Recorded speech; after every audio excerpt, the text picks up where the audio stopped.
కయ్యను కూడా దేవుడికి అర్పణ.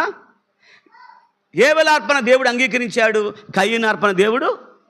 మరి నీ కోపం ఎవరి మీద? దేవుని మీద కదా. మరి నీతోటి సహోదరుడి కోపం ఎందుకు? కయ్యను మీద కోపపడ్డాడు. చూడండి 4వ అధ్యాయం, ఆదికాండము 4వ అధ్యాయము. దేవుడు అంటున్నాడు, కయ్యను నీకు కోపం ఎలా? కోపం ఎందుకు వచ్చింది? ముఖం చిన్నబుచ్చుకున్నావేంటి? ఏది ముఖం చిన్నపోయిందేంటి? జలసి వచ్చేసింది ఏంటి? ముఖం చిన్నబుచ్చుకోవటం, అలగటం కదా, దుర్భాషలాడటం, గొడవ చేయటం, గోలగోల చేయటం కదా. ఈ లక్షణాలు పరిపూర్ణ లక్షణాలు కాదు, పిల్ల చేష్టలు ఇవి. పిల్లలు ఆడుకునే ఆటకాయలుగా ఉన్నాయి ఇవి. కాబట్టి అంటున్నాడు ఆదికాండం 4వ అధ్యాయము 5వ వచనము, కయ్యను అతని అర్పణను ఆయన లక్ష్య పెట్టలేదు కాబట్టి కయ్యనుకు మిక్కిలి. కయ్యను కోపం ఎందుకు వచ్చింది? దేవుడు అంగీకరించాల. ఎందుకు అంగీకరించలేదు? హేబెలు అర్పణ అంగీకరించాడు. అతని అర్పణ అంగీకరిస్తే నీకేంటి? నీ అర్పణ ఎందుకు అంగీకరించలేదంటే నీ అర్పణ ఏదో లోపము ఉంది. లోపాన్ని దేవుడు తీసుకోడు కదా. కాబట్టి నీలో లోపం ఉంటే సరి చేసుకో, అంతే తప్ప పొరుగువారిని అర్పణ అంగీకరించారని కోపగించుకొని తమ్ముడైన హేబెలుతో పోట్లాడి మరి కొట్టి చంపేస్తావా? కాబట్టి కయ్యను హత్యకు గురి కావటానికి ముందు కోపం వచ్చింది. కోపం వెనక, కోపానికి ముందు ముఖం చిన్నబుచ్చుకున్నాడు. అసూయ వచ్చింది, జలసీ వచ్చేసింది కదా. ప్రియ దేవుని బిడ్డలారా, హత్యకు దారితీసింది. దేవుడు అంటున్నాడు, కోపం నీకు ముఖం చిన్నబుచ్చుకున్నావేమిటి? 6వ వచనము, ముఖం చిన్నబుచ్చుకున్నావేమిటి? సత్క్రియ చేసిన ఎడల తల ఎత్తుకొనవా? సత్క్రియ చేయని ఎడల పాపము పొంచి ఉండును. అది అర్థమైందండి. మంచి పని చేస్తే తల ఎత్తుకో, మంచి పని చేయకపోతే మంచి పని కాదు కాబట్టి ఒకసారి తల దించుకొని సరి చేసుకొని మళ్ళీ మంచి పని చేయడానికి పూనుకో. అంతేగాని చెడు పని చేసి తల ఎత్తుకోవాలంటే అది నీ మరణానికే నష్టం, నీ జీవితానికే నష్టం. పాపం ఎక్కడ ఉంటుందట? నీ వాకిటిలోనే ఉంటుంది. అది నిన్ను ఏలుద్ది కదా. పాపానికి మూలకారుడు సాతాను. వాడు ఊరుకుంటాడా? నీలో కోపం వచ్చింది కాబట్టి పిల్లరా సాతాను ఎంటర్ అవుతాడు. నీలో అబద్ధం వచ్చింది కనుక సాతాను ఎంటర్ అవుతాడు. నీలో అసూయ ఈర్ష్యలు ఉంటే సాతాను ఎంటర్ అవుతాడు. తస్మత్తు జాగ్రత్త. వాక్యం చలవిస్తుంది. నేను ముగిస్తున్నాడు పిల్లరా. చూడండి, యాకోబు పత్రిక 1వ అధ్యాయము, యాకోబు పత్రిక 1వ అధ్యాయము 19వ వచనము, నా ప్రియ సహోదరులారా, మీరు ఈ సంగతి ఎరుగుదురు. ప్రతి మనుషుడు వినుటకు వేగిరిపడువాడును, మాట్లాడుటకును నిదానించువాడును, కోపించుటకు నిదానించువాడై. నిదానం దేనికి ఉండాలట? కోపట్ట నిదానం ఉండాలి, మాట్లాడటం నిదానంగా, వినటానికి మాత్రం ఎగిరిపడాలి.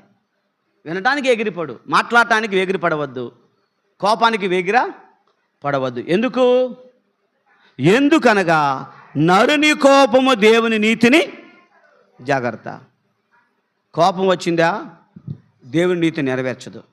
అదేంది పాస్టర్ గారు, నా కోపంలో న్యాయం ఉందంటావా? పిల్లరా, న్యాయం ఉన్నా సరే కోపాన్ని కంట్రోల్ చేసుకోగలిగిన వాడు ధన్యుడు. యేసుక్రీస్తు వారికి కోపం వచ్చింది.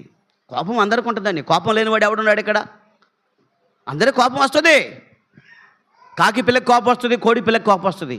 కోడి తన పిల్లలను కాకి తీసుకుపోయి తూకుంటుందా? కోపం అందరికీ ఉంటుంది. కానీ పిల్లరా, కోపాన్ని ఏం చేయాలట? అదుపులో ఉంచుకోవాలి. కోపం కూడా న్యాయమైన కోపమా అన్యాయమైన కోపమా? ఇప్పుడు సౌలుకి దావీదు మీద వచ్చిన కోపం న్యాయమా అన్యాయమా? మీరు చెప్పండి పిల్లలు, మీరు చదవండి. అదే కోపం అన్యాయం. అలాగే హేబెలు మీద కయ్యనుకు వచ్చిన కోపం ఎలాంటిది? న్యాయమా అన్యాయమా? చెప్పండి, తెలీదా? ఎందుకు వచ్చింది కోపం హేబెలు మీద? న్యాయమా అన్యాయమా? అన్యాయమైన కోపం అది. ఆయన ఏం చేశాడు? నీ వ్యాజ్యుడు దేవుని మీద ఆడుకో, నీ అర్పణ బాగలేకపోతే మళ్ళీ పరిశీలించి మళ్ళీ తీసుకెళ్ళు. కాబట్టి హేబెలుది పిల్లలు, హేబెలు మీద కయ్యను కోపం అన్యాయము, దావీదు మీద సౌలు కోపం అన్యాయము. కానీ కంట్రోల్ చేసుకోలేదు. యేసు ప్రభు కూడా కోపపడ్డాడు. గుర్తొచ్చిందా మీకు? యేసు ప్రభు కోపడ్డాడా లేడా? కోపడటం పాపం కాదండి. కోపపడ్డాడు కానీ పాపము చేయొద్దు. చూడండి, ఆ మాట రాయబడింది ఎఫెసీ పత్రిక 4వ అధ్యాయంలో ఈ మాట ఉంది. ఎఫెసీ పత్రిక 4వ అధ్యాయంలో పిల్లారా ఈ మాట ఉంది, చదువుకుందాం. 4వ అధ్యాయము 26, 4:26 కోపపడుడి కానీ, అది కోపపడండి పాపము అంటే నీ కోపము పాపముగా ఉండకూడదు. అర్థమైందా? బిడ్డ తప్పు చేశాడు, కొడతావా చంపేస్తావా? నీ బిడ్డ తప్పు చేశాడు, కొడతావా చంపేస్తావా? కొడతావు, చంపు. అది న్యాయమైన కోపం, కంట్రోల్ చేసుకునే కోపం. అలాగే కోపంలో పాపం ఉంది, జాగ్రత్త. అది ఎప్పుడు పాపంగా మారుద్దో చెబుతున్నాడు ఇక్కడ. సూర్యుడు అస్తమించే వరకు మీ కోపము నిలిచి ఉండకూడదు. అపవాదికి చోటియకుడి, దొంగిలించు వారికి మీద దొంగతనం చేయకూడదు, అక్కడ గల వారికి పంచిపెట్టాలి. 29 వచనం, వినువారికి మేలు కలిగినట్లు అవసరమును బట్టి క్షేమాభివృద్ధికరమైన అనుకూల వచనమే పలుకుడు కానీ దుర్భాష ఏది కూడా. 31 సమస్తమైన ద్వేషము, కోపము, క్రోధము, అల్లరి, దూషణ, సకల దుష్టత్వము మీరు విసర్జించుడి. ఒకనెడల ఒకడు దయగలిగి కరుణాహృదయులై క్రీస్తునందు దేవుడు మిమ్మల్ని క్షమించిన ప్రకారము మీరు ఒకరినొకరుడు క్షమించండి, ప్రేమించండి. నీ కోపం న్యాయమా? అయితే దాన్ని అదుపులో చేసుకో. కోపం దేవుని నీతిని నెరవేర్చదు. పిల్లారా, యోనా కోపపడ్డాడు, యోనా కోపంలో న్యాయం లేదు. మోషే కోపపడ్డాడు, ఏం కోల్పోయాడు? మోషే కోపపడి ఏం కోల్పోయాడు తెలుసా? కానాను చేరలేకపోయాడు కదా. కానాను చేరలేకపోయాడు. బండ దగ్గర మొదటిసారి కొట్టమంటే కొట్టాడు, రెండవసారి బండతో మాట్లాడమంటే అక్కడ కోపపడి కొట్టాడు. దేవుడు అన్నాడు, పిల్లారా, నన్ను మీరు ఇశ్రాయేలు ప్రజల మధ్య గణపరచలేదు కాబట్టి నీవు నీ అన్న అహరోను కానాను చేరటానికి వీలు లేదు. పిల్లారా, నీ కోపం దేవుని నీతి నెరవేర్చదు, నీ కోపం పరలోకము చేర్చదు. నీ కోపం పిల్లారా నువ్వు పరిపూర్ణుడిగా ఉండనీయదు. కాబట్టి తస్మాత్ జాగ్రత్త. కోపం వస్తే సూర్యుడు అస్తమించే వరకే మానే చేయండి. పిల్ల చేష్టలు చేయబాకండి, పెద్దవారిగా మారండి. పిల్లారా, పరిపూర్ణులుగా కండి. యేసు ప్రభు కోపములో న్యాయం ఉంది. ఎందుకు ఆయనకు కోపం వచ్చింది తెలుసా? మందిరాన్ని పాడు చేశారు, దొంగల గుహగా మార్చారు. మందిరములో ఎడ్లను గొర్రెలను కట్టేసి పావురాలను అమ్మేవారిని వ్యాపారాన్ని పెడితే ఆయన ఏం చేశాడు పిల్లారా? వాటన్నిటినీ పారదోలి బయటకు నెట్టేశాడు. ఏం చేశాడు? కోపపడ్డాడు, కానీ ఏ పాపము చేయలే. చూడండి అక్కడ 2వ అధ్యాయము యోహాను సువార్త 2వ అధ్యాయం 14 నుంచి ఈ 16 వచనాలలో యేసు ప్రభువారు మత్తయి, మార్కు, లూకా, యోహాను 4 సువార్తలు చదవండి.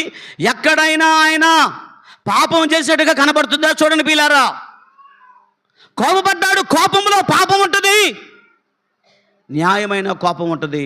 న్యాయమైన కోపం కూడా అణుచుకునే కోపము. యేసు ప్రభుది కోపం న్యాయము. న్యాయమైన ఆయన ఎవరిని దెబ్బ కొట్ల, భయపెట్టి బయటికి పంపించేశాడు.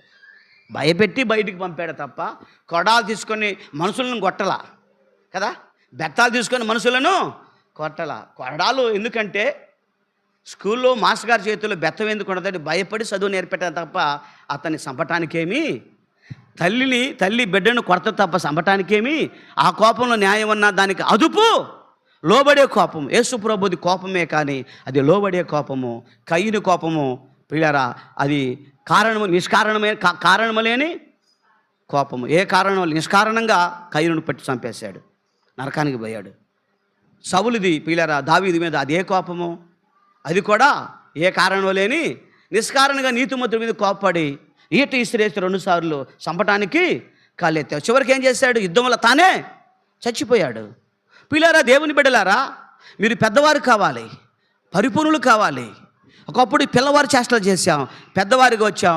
పెద్దవారి చేష్టలు మనము కలిగి ఉండాలి. ఎంతకాలం పిల్లవారిగా ఉంటాం? పౌలు అన్నాడు, ఒకప్పుడు నేను పిల్లవాడిని, ఇప్పుడు పిల్లవాడిని చేష్టలు మాడేసి పెద్దవాడిని అయితేనే. కాబట్టి మన పరిపూర్ణులు కావాలి.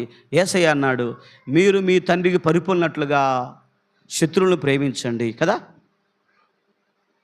హింసించే వారి కొరకు ప్రార్థన. మీ తండ్రి పరిపూర్ణుడు గనుక మీరును పరిపూర్ణులుగా ఉండేదరు. ఎప్పుడంటే నువ్వు ప్రేమించినప్పుడు, క్షమించినప్పుడు, పిల్లారా, నీలో ఉన్న కోపాన్ని కంట్రోల్ పెట్టుకున్నప్పుడు కదా. కంట్రోల్ పెట్టుకున్నప్పుడు నువ్వు పిల్లారా దాన్ని సాధిస్తే నువ్వు పెద్దవాడు. చీటి మాటి కలిగి ముఖం చిన్నబుచ్చుకొని కదా, పాట ఇవ్వలేదని, వాక్యం ఇవ్వలేదని, చెప్పలేదని, పంచలేదని, అది అని, ఇదని, గొప్ప చేయలేదని, ఇన్ని కారణాలు పెట్టుకుని మొఖాలు చిన్నబుచ్చుకొని పిల్లారా చిన్న చేష్టలాగా గందరగోళం చేసి కదా, అంతా పాడు చేసేసి అంతా పిల్లారా గొల్ల చేస్తే దానికి కారణం ఏంటి కదా. ఆ తర్వాత కారణం ఏంటి పిల్లారా. కాబట్టి ఇకనైనా మనము తెలుసో తెలియక పిల్లారా ఈ శాస్త్రలు చేశాము, ఇక ఆ పిల్ల శాస్త్రలు మానేసి మనమందరూ ఆధ్యాత్మిక జీవితంలో దేవుని కుమారులుగా ఉండాలంటే ప్రేమించండి, క్షమించండి, పిల్ల చేష్టలు మానేద్దాం. దేవుడి మాటలను దీవించి ఆస్వాదించుగాక.